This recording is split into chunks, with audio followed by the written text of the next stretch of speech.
Hi everyone, it's Andrea over at Sewspire.com, and I'm here with my weekly inspiration vlog. Today I want to talk to you about why it's important to have a passion in your life, and for many of us that passion is sewing, and what you can do when you feel that passion or creativity starting to wane.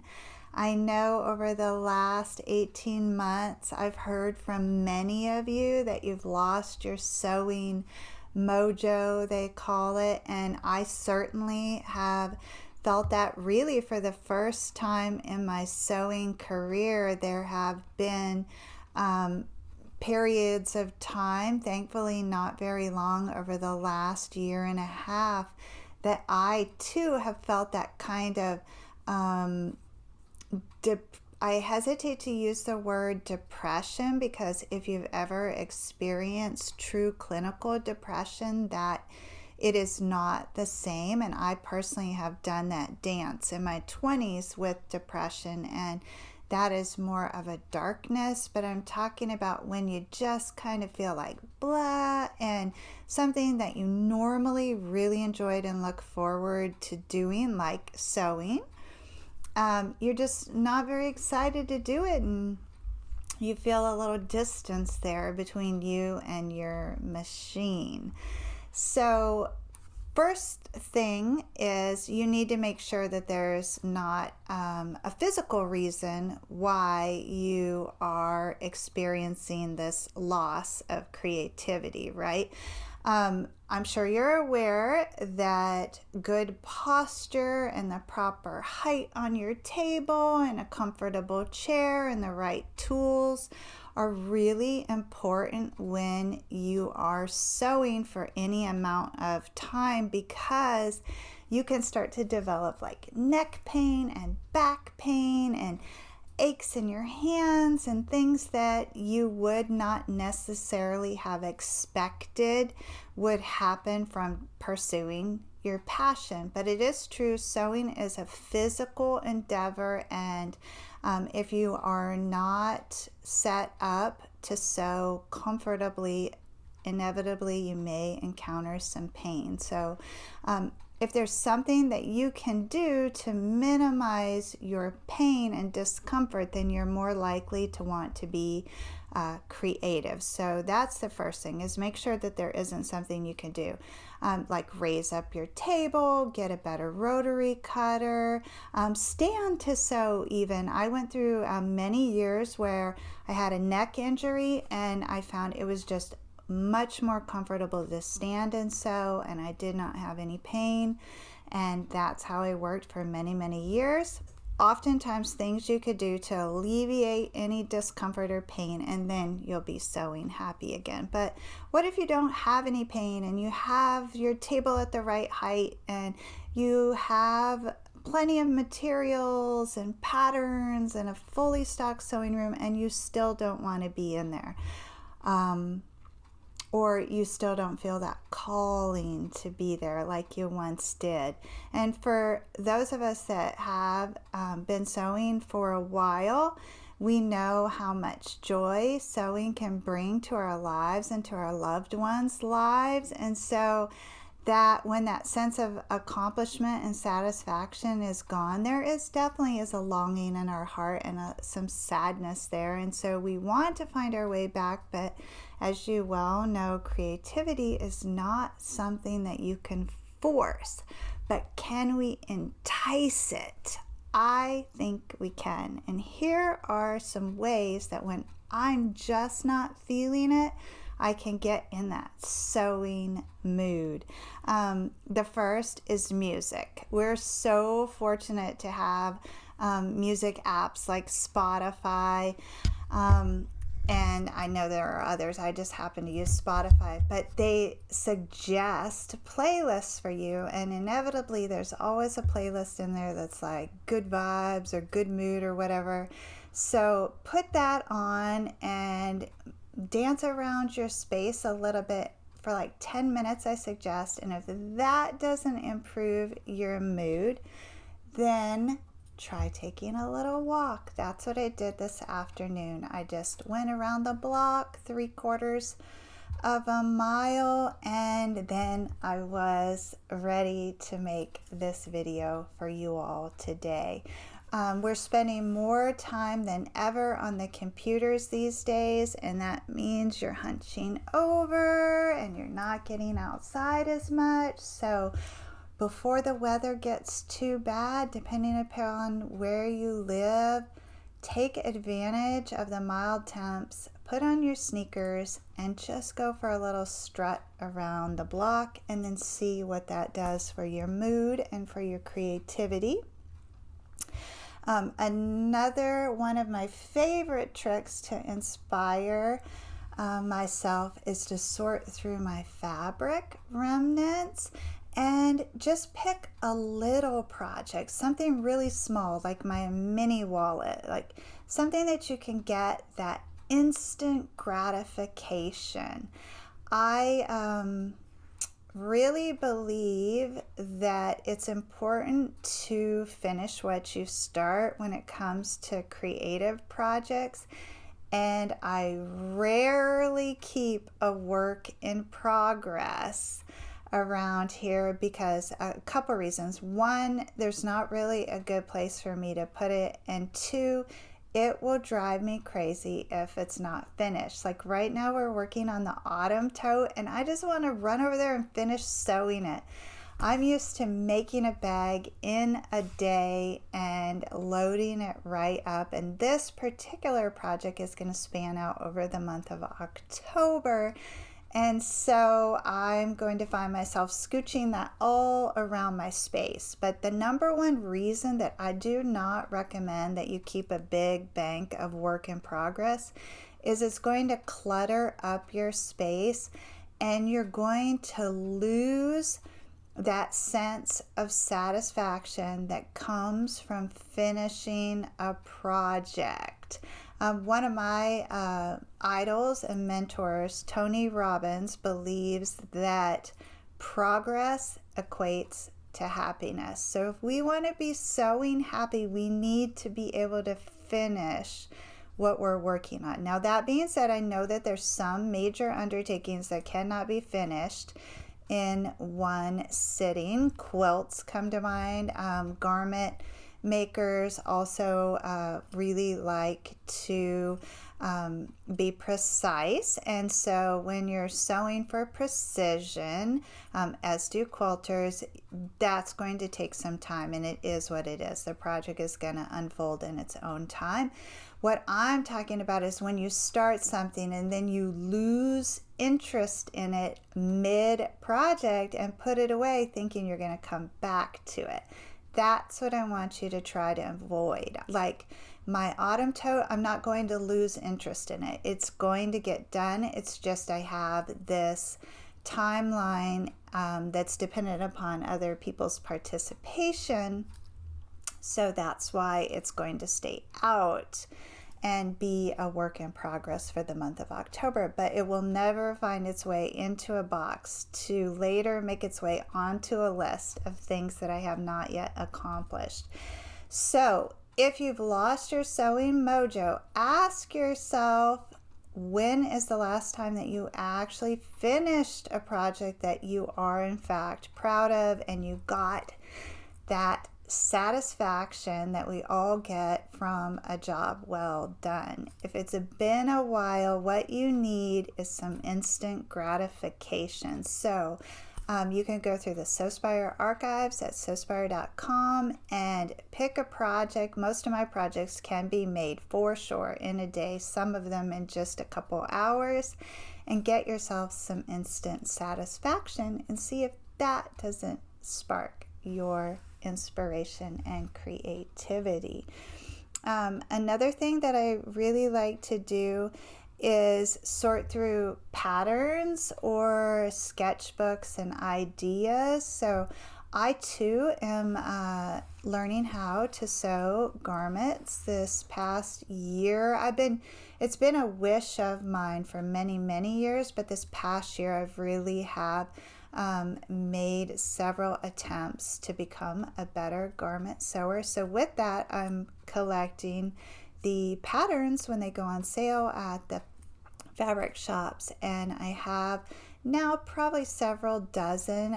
One Friday we may take a look at through all the patterns that I've collected, and that could be something fun for us to do. But anyways, when I'm looking for inspiration, to me, I like to look through the patterns, look through the pattern books. You could go online and look at your favorite indie pattern makers website.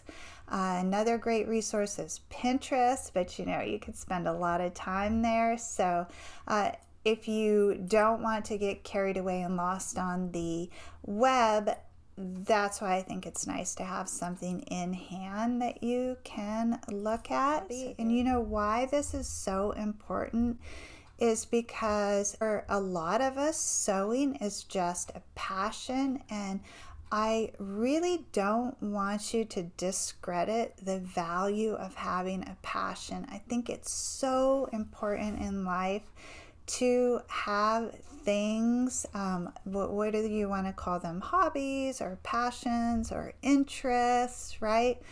Things that bring you joy for no other reason than the fact that you enjoy them. And you know what? You don't have to be good at something to enjoy doing it. For the first 10 years of my attempt to learn to sew, I was awful. I was a terrible sewer.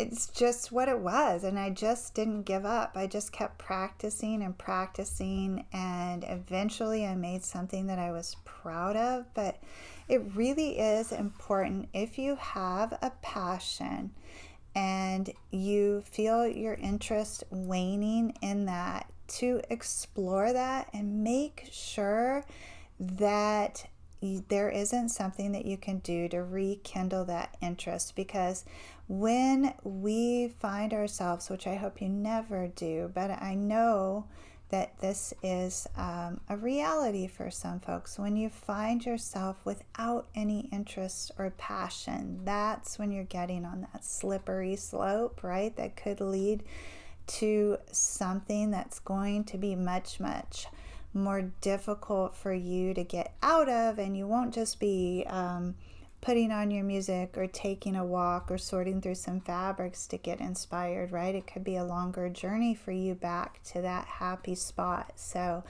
I think for all of us out there that we're kind of going back and forth between feeling creative and not feeling creative, right? There's a natural ebb and flow to that, but you and only you will know if that's, your normal cycle, right? If that's what you should expect. If you are sensing that this is not what's normal for you, then definitely try to put strategies like I've suggested today in place so you can keep that interest and that passion that you love. That's not to say that you might not lose interest in sewing. Sewing certainly can be very time consuming, and it can be expensive as well to sew. Material is expensive, our machines are expensive. So if there are other reasons that you need to take a break from sewing, that's different. But just be sure that you replace it with another interest or hobby or passion. And we don't always know what those things are, so sometimes we have to try a lot of different things to find our niche or niche.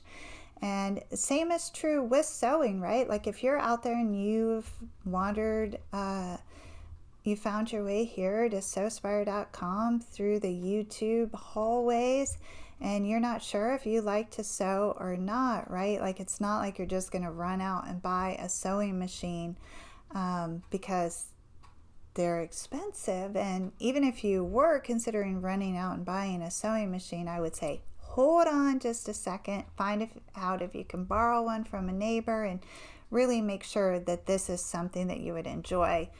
because if you just random buy a sewing machine, you're probably not going to be happy with it. You definitely want to do a little research.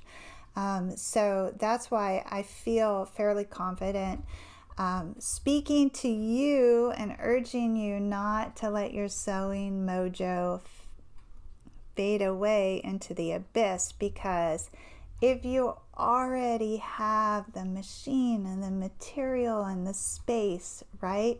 Let's work to get you back to your machine, back in your happy vibes, sewing and creating before you let that all fade.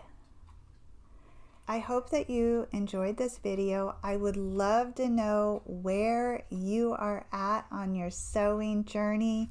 Leave me a comment down below. Let me know how many years you've been sewing, if you've ever gone through that time where you set it aside, and what do you do when you feel your sewing mojo starting to fade. That would be awesome. And then I'd like to invite all of you to join my Plan to Be Creative planner community.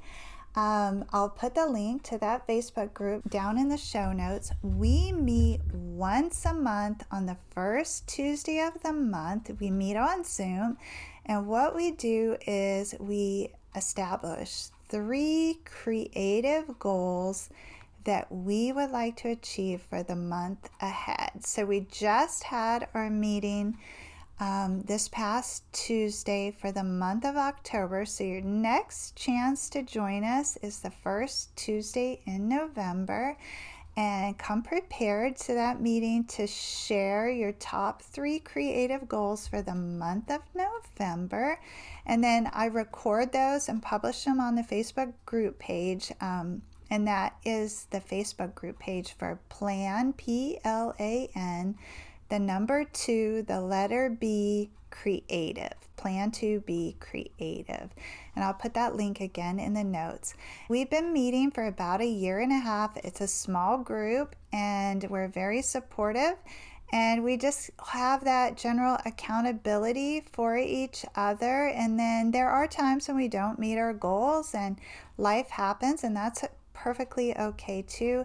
But it is nice to set goals and then try to achieve them, and then have other people who can semi hold you accountable for those goals, or at least encourage you to try and meet your objectives for the month. So if you'd like to participate in that, we'd love to have you. And then another fun, free, and easy way that you may be able to spark your creativity and hold yourself accountable is to participate in the Sewspire Facebook group Holiday Gift Ideas Exchange. So there's no actual physical things being exchanged. We're going to be exchanging inspiration.